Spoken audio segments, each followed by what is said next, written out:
Hi friends, welcome to everyday special. Friends, இன்னைக்கு ஒரு சிம்பிளான லஞ்ச் ரெசிபி தான் பார்க்க போகிறோம். என்னென்னு பார்த்துலாம் வாங்க. இங்கே எப்பவும் போல் சுட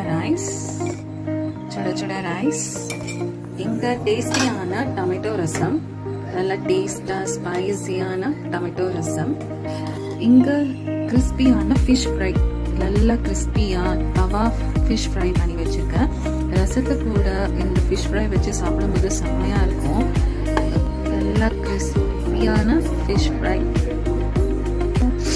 ஸோ இதுதான் இன்னைக்கோட சிம்பிளான லஞ்ச் ரெசிபி. ஸோ வீடியோ பிடிச்சிருந்தா லைக், சப்ஸ்கிரைப் பண்ணுங்கள் ஃபார் மோர் வீடியோஸ். தேங்க்யூ.